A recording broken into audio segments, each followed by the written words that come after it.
Agradecer para todos los compañeros que forman parte de este colectivo, informarles a los diputados, ya con algunos tuvimos la oportunidad de platicar.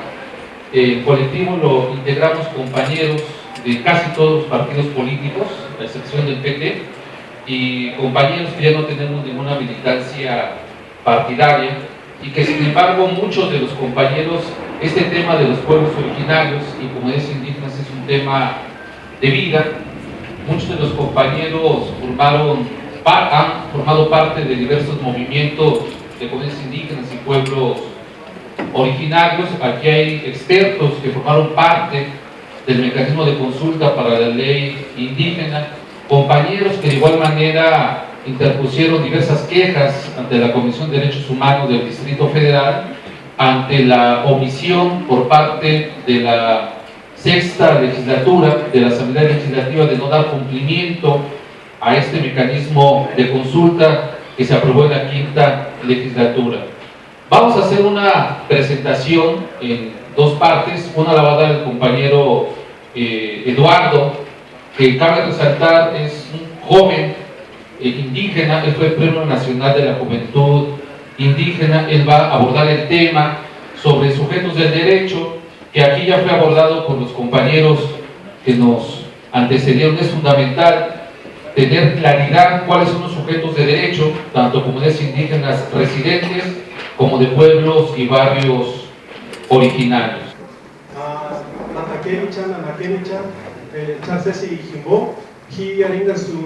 Eduardo Martínez,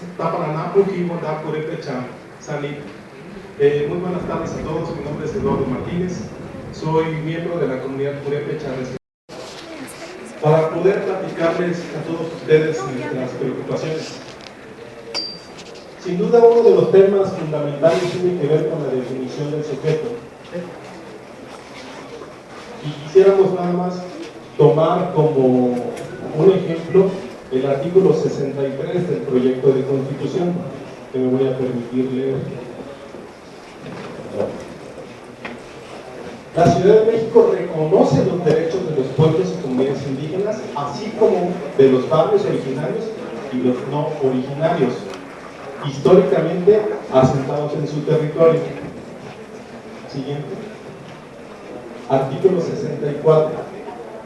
Los pueblos y comunidades indígenas y barrios originarios son aquellos que, cualquiera que sea su situación jurídica, conservan en parte sus propias instituciones sociales, económicas, culturales y políticas, sistemas normativos propios, tradición histórica, territorialidad y cosmovisión, y que a su vez se reconocen como a los pueblos y barrios originarios son aquellos que descienden de poblaciones que habitan en el territorio actual de la Ciudad de México al iniciarse la colonización, antes de fijarse en las fronteras actuales, y b.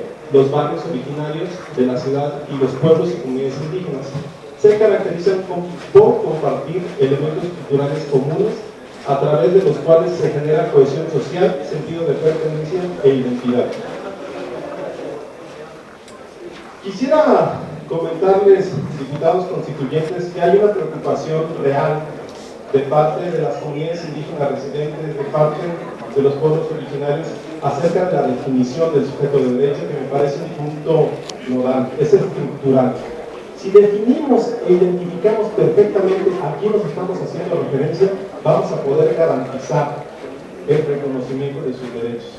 Si de entrada tenemos una equivocada identificación y definición de lo que son los pueblos originarios, las comunidades indígenas residentes, todo lo demás va a salir, hay que decirlo, mal.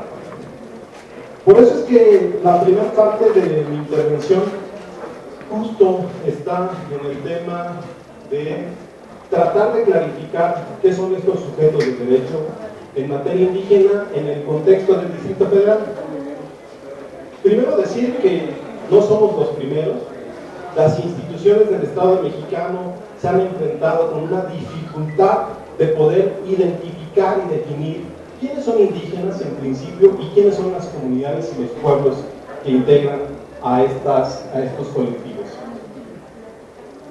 En materia de política pública, en materia de una definición clara en los congresos locales, han habido dificultades sin duda alguna, y Y en el contexto de la Ciudad de México, esto pues no es la excepción. Los antiguos anteriores artículos que he dado lectura demuestran esto.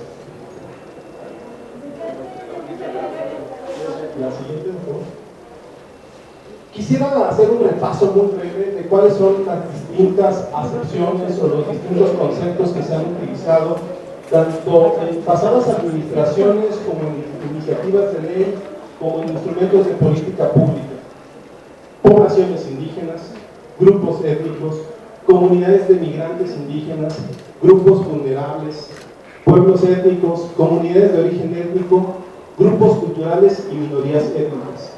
Todas estas que están aquí, no me las inventé, todas han sido utilizadas a lo largo de las administraciones del gobierno del Distrito Federal, hoy Ciudad de México, en iniciativas de ley, sobre todo de la cuarta legislatura, hay que decirlo, y en los instrumentos de política pública. Utilizar poblaciones indígenas, utilizar grupos étnicos, tiene un alcance jurídico y sobre todo un contexto político-social bien interesante. No es lo mismo hablar de pueblos indígenas, de pueblos originarios, que hablar, por ejemplo, de minorías. Ya ahí estamos desde la simple definición diciendo que son minoría, cuando en los números, en el Censo de Población y Vivienda 2010, en la encuesta intercensal, pues queda demostrado que no es ninguna minoría el tema de los pueblos originarios y las comunidades indígenas residentes.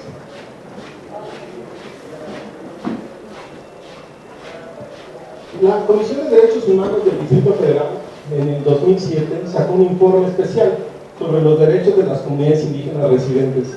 En este informe ya señalaba que de la falsa o desinformada concepción se tergiversan los derechos fundamentales y se desvaloriza su dignidad como sujetos diferenciados.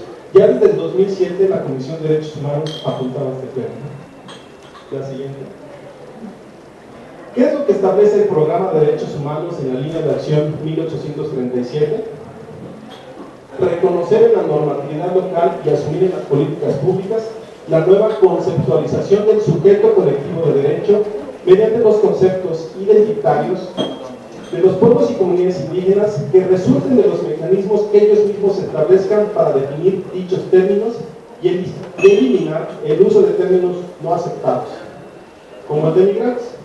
El compañero Benedicto no me dejará mentir que las comunidades indígenas residentes en la Ciudad de México tuvimos una larga lucha justo para erradicar este concepto de migrantes, cuando muchos de nosotros ya somos aquí parte de segunda o tercera generación. La siguiente. También los propios acuerdos de San Andrés, un documento sin duda muy importante, ya se establece esto con mucha claridad. Permitir que las entidades federativas cuenten con la posibilidad real de legislar y actuar en atención a las particularidades que en materia indígena se presenten en cada una de las entidades federativas.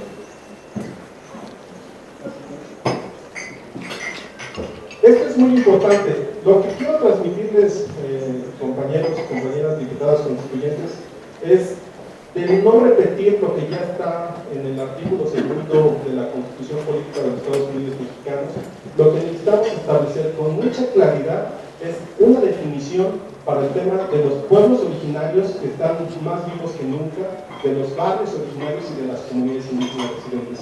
Entender que tanto los pueblos originarios como las comunidades indígenas residentes compartimos un mismo corpus jurídico, es decir, tenemos, digamos, un mismo saco de derechos, ¿no? Un mismo bloque de derechos, pero cada derecho se ejerce de forma particular y específica a partir de nuestro contexto en esta ciudad.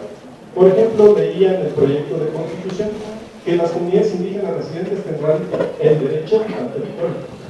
Considerante a lo mejor el de la calle López 123 con los triquis. Hablar de territorio en el contexto de las comunidades indígenas residentes no tiene mucho sentido. Hablar de territorio en el caso de los pueblos originarios sí tiene. La siguiente.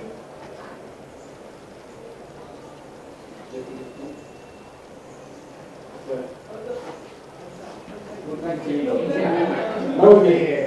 Entonces, si queremos partir en la Constitución, ¿puedes regresarte una pila? ¿Por qué? Gracias. Primero decir que es una responsabilidad de ustedes, constituyentes, justo en la Constitución establecer un reconocimiento de los pueblos y de las comunidades indígenas. El artículo 2 constitucional es bien clarito. El reconocimiento de los pueblos y comunidades indígenas se hará en las constituciones y leyes de las entidades federativas, las que deberán tomar en cuenta, además de los principios generales establecidos en los párrafos anteriores de este artículo, criterios etnolingüísticos y de asentamiento físico. Entonces, la Constitución de la Ciudad de México lo que debe darnos es justo una luz para poder identificar quiénes son los pueblos originarios, quiénes son los barrios originarios. Yo, y supongo que muchos de los que están ustedes aquí presentes, yo no lo comparto, tal vez ustedes sí, será un espacio en el cual tal vez lo podamos debatir. Se dice que Tepito o Tlatelolco deben de ser reconocidos como barrios originarios. Yo tengo mis dudas, ¿verdad? Yo aquí lo planteo porque hay voces que han expresado tal situación. Por eso es que hay que tener muy claro qué son los pueblos originarios, qué son los barrios originarios, qué son las comunidades indígenas residentes. ¿Cuál es nuestro punto de partida? Pues sin duda la Constitución, ¿no? En donde se define con mucha claridad qué es un pueblo indígena y qué es una comunidad indígena. Comunidad indígena tiene tres particularidades. Una, que formen una unidad social, económica y cultural. Dos, que estén asentadas en un territorio. Yo diría un territorio, en el caso de los pueblos originarios, un territorio histórico, y que reconocen autoridades propias de acuerdo con sus usos y costumbres, es decir, que tienen un sistema normativo mediante el cual rigen su vida política al interior de sus propias comunidades. La siguiente. Pareciera, y así se establece en el anteproyecto de Constitución, que se confunde, porque así lo define en este artículo que yo leí, el tema de los pueblos originarios, las comunidades indígenas y los barrios originarios. Todos se meten en un cajón y se definen como si fueran pueblos indígenas, es decir, como si fueran mayas, como si fueran purépechas, como si fueran tojolabales, como si fueran huirráticas, y no. Lo que tendríamos que decir por una parte es, estos son los pueblos indígenas, estos son los pueblos originarios y estas son las comunidades indígenas residentes. No sé si me explique, yo siempre que trato esto de reflexionarlo con algunos compañeros de los pueblos originarios, pregunto, ¿cuántos pueblos indígenas hay en el país? Si quisiéramos hacer una fórmula rápida y sencilla, diríamos, pues un pueblo por lengua. Yo sé que no es así, pero diríamos, hay 68 pueblos indígenas en el país. ¿Cuántos pueblos originarios o cuántos pueblos originarios hay en Milpalta? 12 versus 68. Entonces ya es cuando estamos entendiendo que en realidad estos pueblos originarios así mismo decidieron definirse como pueblos originarios, pero que en términos estrictamente jurídicos lo que en realidad son comunidades. ¿Por qué? Regresamos al anterior. Porque conforman una unidad social, económica, política. 2, porque están asentadas en un territorio histórico. Y 3, porque reconocen autoridades, en este caso, coordinadores de enlace territorial. Tienen 3 componentes de las comunidades. Aunque asimismo se definen como pueblos originarios y tienen todo el derecho. ¿Por qué? Porque la Constitución establece el derecho a la autoadscripción y a la autoadscripción colectiva. Y en esa autoadscripción colectiva, por supuesto que está el de poderse definir con el nombre que ellos elijan, ¿no? Por eso es que hace mucho tiempo los purépechas dejamos a un lado el tema de los tarascos y como no somos purépechas. La siguiente. Les vamos a dejar la presentación. Yo ya me estoy comiendo mis 15 minutos. Nada más sí quisiera sembrar con ustedes esta preocupación que tenemos, que distingamos perfectamente a los pueblos originarios, a los barrios originarios y a las comunidades indígenas. La siguiente.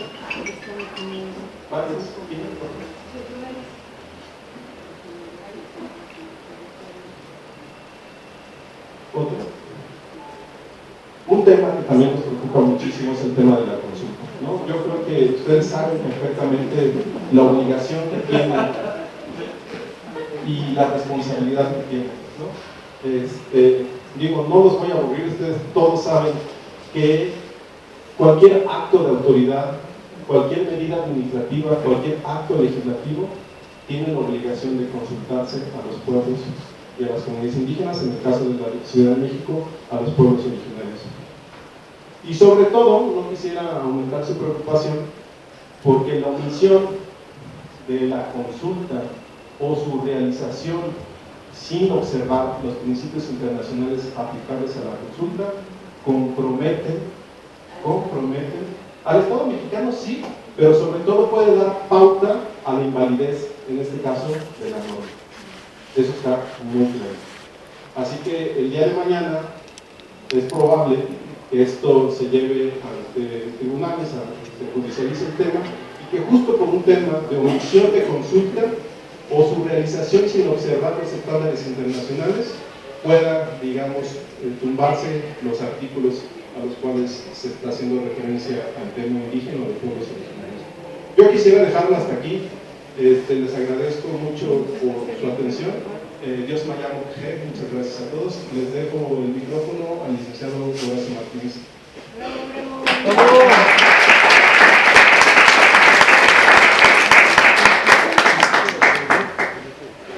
Bueno, ya tocado este tema que abordó el compañero Lalo,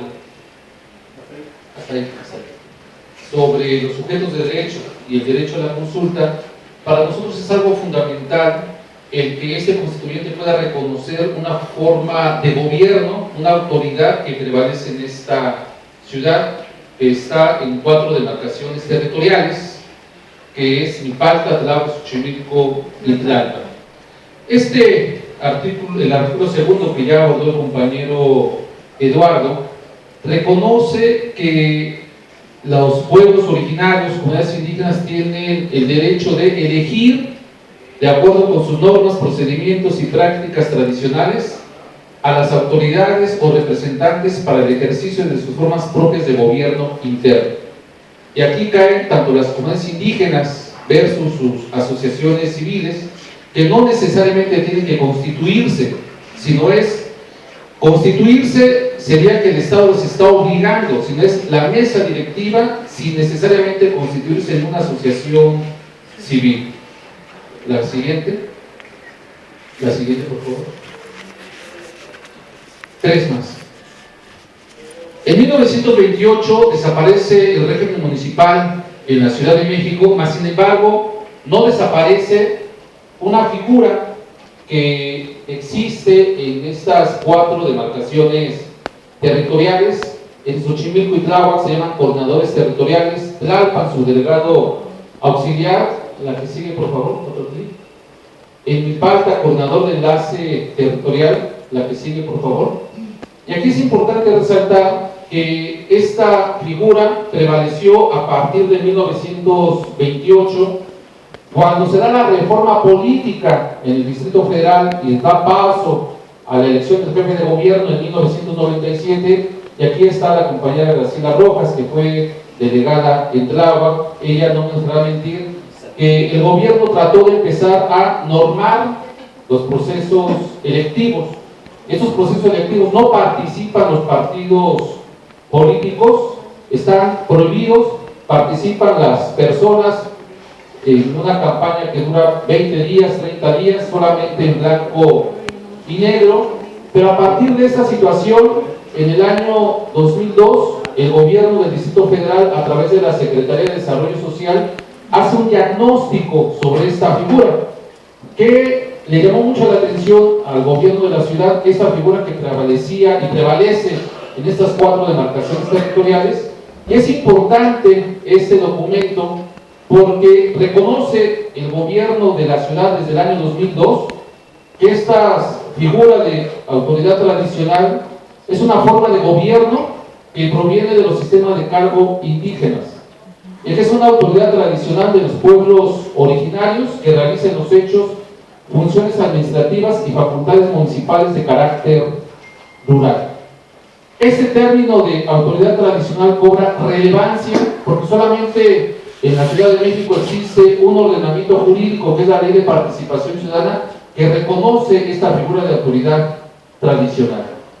¿En dónde existen estas autoridades tradicionales? Ya les comentaba, en 4 demarcaciones territoriales, 14 en Xochimilco, 11 en Milpalta, 8 en Tlalpan y 7 en Tláhuac. Milpalta, aun cuando tiene 12 pueblos originarios, solamente en 11 se elige coordinador de enlace territorial. En Villa Milpalta, que es la cabecera, no hay elección del coordinador de enlace territorial. Caso contrario, en Tláhuac, que en la cabecera, que es San Pedro Tláhuac, sí se elige el coordinador de enlace territorial. Xochimilco no se elige en la cabecera porque son barrios. Entonces es importante que puedan tener esta información, porque cada delegación decidió en dónde se elegía y en dónde no se elegía esta figura. La que sigue. ¿Qué funciones realizan los coordinadores de enlace territorial? Hacen funciones de derecho público y derecho consuetudinario. ¿Qué funciones de derecho público realizan estas autoridades? Constancias de residencia. Cualquier ciudadano va a una demarcación territorial, hace su trámite para que le emiten una constancia de residencia, primero tiene que ir a pagar a la tesorería. Esto no sucede en estas 4 demarcaciones territoriales, en los pueblos. Es una constancia que emite el coordinador de enlace territorial completamente gratis. Constancias y trámites de innovaciones y exhumaciones. Ahí el coordinador de enlace territorial autoriza cuando se va a enterrar a una persona que falleció, porque los panteones los tiene la responsabilidad los coordinadores. Ahí no entra el gobierno delegacional. Fe pública en casos de siniestros y accidentes. ¿Hay algún accidente ahí? Sobre todo, yo lo que les diría es que piensen que la Ciudad de México no todo es pavimento. Hay en estas 4 y otras 3 delegaciones, el 50% es de suelo de conservación, en donde hay veredas, caminos vecinales, y es precisamente en esos caminos y veredas en donde sufre algún accidente, y es el coordinador que da fe sobre ese incidente que ocurre. Da fe de límites de propiedad entre particulares. Hay personas que donan al gobierno terrenos para realizar alguna obra, en específico introducción de red de drenaje. El coordinador de enlace territorial da fe de esa donación que hace el particular a favor de la administración pública delegacional. Registro de animales.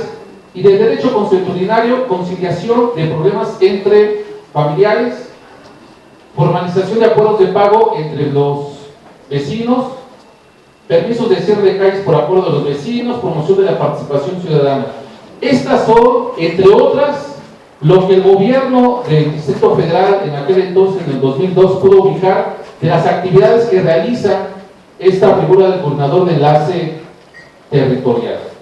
Les comentaba de que solamente la Ley de Participación Ciudadana reconoce a esta figura. En el artículo 6 define lo que es la autoridad tradicional, y por eso la Ley de Participación Ciudadana hay 2 apartados, uno para los comités ciudadanos y el otro para los consejos de los pueblos.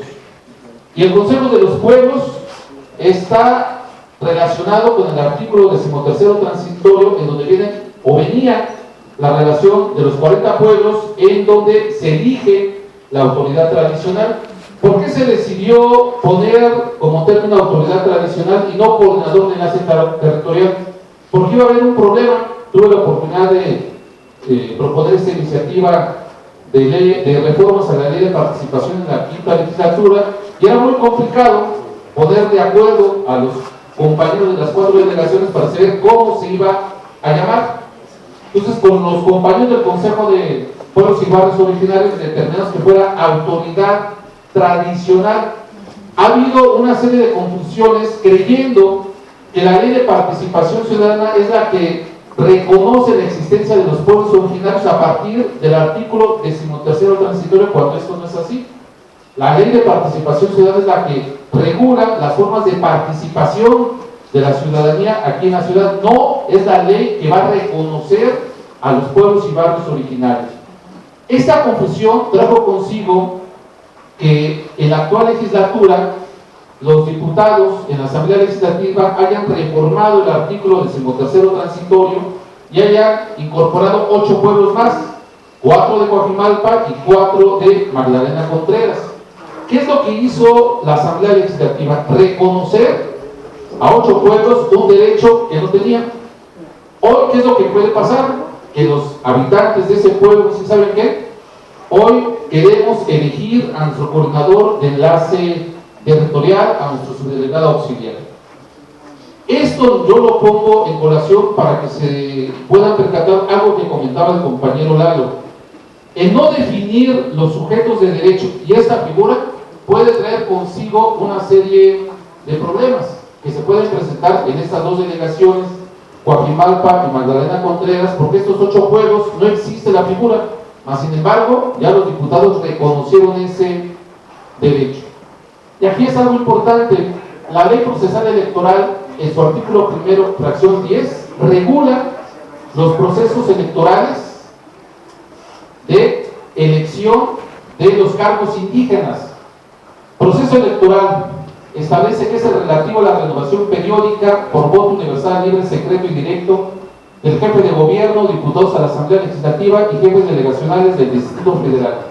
Se considerarán también aquellos relativos a la renovación de cargos de elección popular, ojo, cargos de elección popular en los pueblos y comunidades indígenas mediante el sistema de usos y costumbres, cuando guarden similitud con las etapas de los procesos electorales constitucionales. Esta fracción es fundamental. Ahorita les voy a explicar por qué, pero ya existe de manera adicional un reconocimiento por parte de la Comisión de Derechos Humanos del Distrito Federal y de la Nacional sobre esta figura.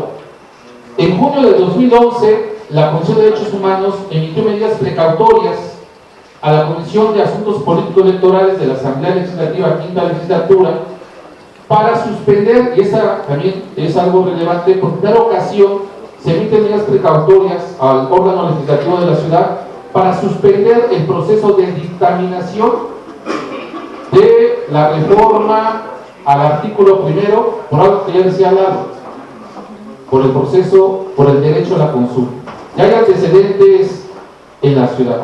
Pero aquí guarda relevancia porque en aquel entonces el gobierno del Distrito Federal quería reformar esta fracción porque quería que la figura fuera una figura de participación ciudadana y no una forma de gobierno.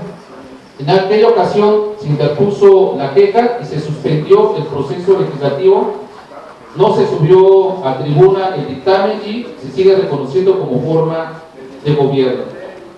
Y la Comisión Nacional de Derechos Humanos, en noviembre de ese mismo año, firmó una minuta por la cual se suspendía la construcción de la autopista Arco-Sur, que iba a conectar México-Puebla, México-Cuernavaca y México-Toluca, y reconoció a los coordinadores de enlace territorial como una forma de gobierno. La siguiente.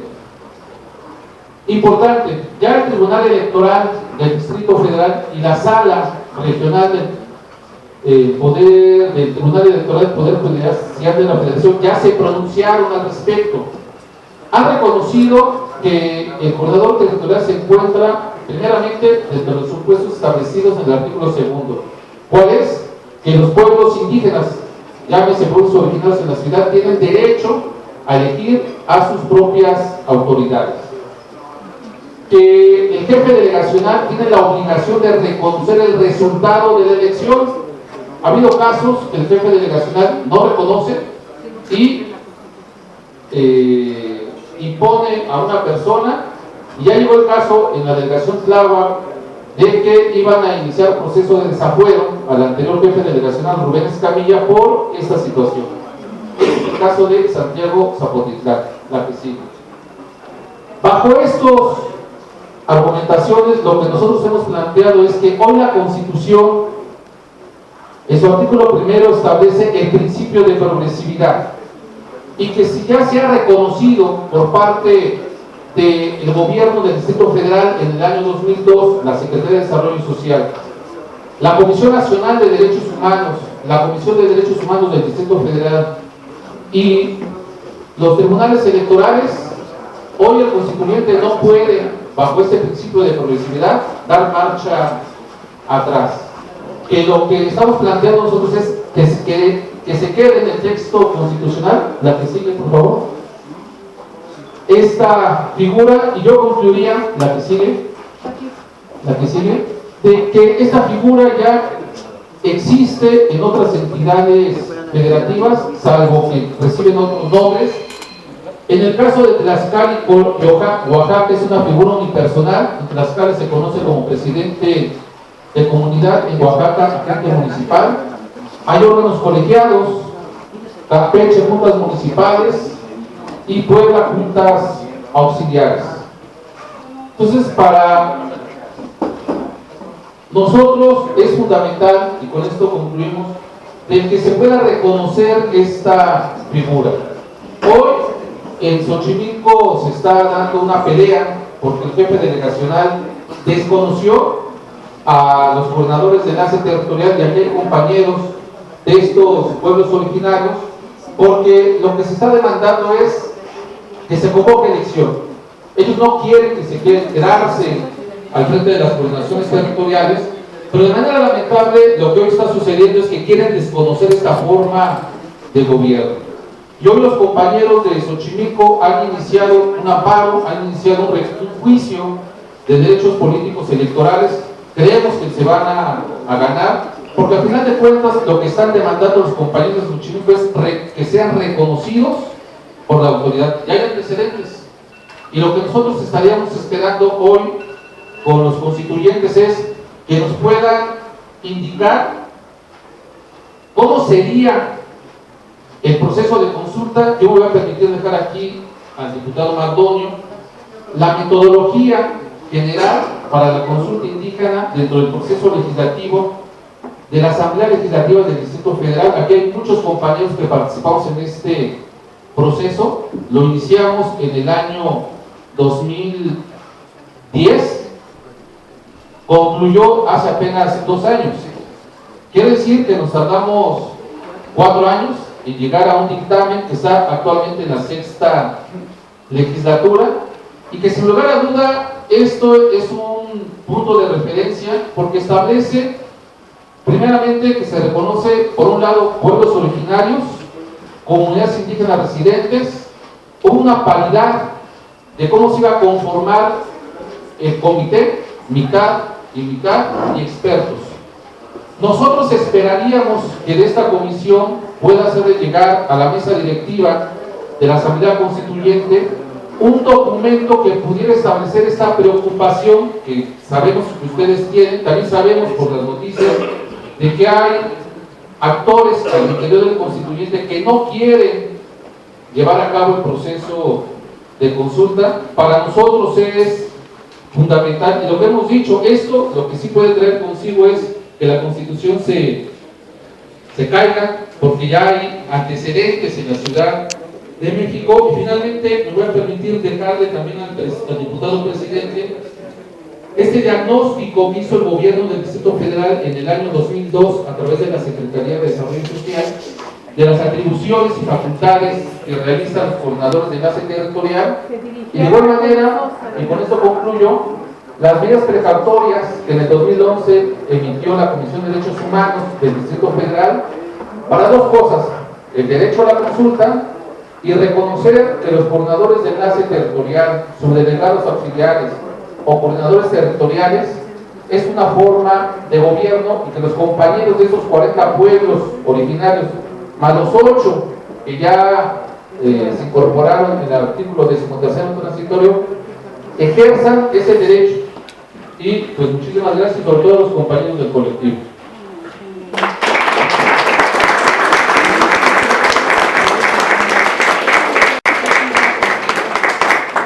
Muchas gracias al colectivo CDMX. Estamos tomando ya registro de los documentos que nos dejan. Y bueno, sí, efectivamente, entre otras tantas preocupaciones está la preocupación de la consulta, que estaremos ahí ya en unos días buscando los mecanismos adecuados para hacerlo con respecto de los... Muchas gracias.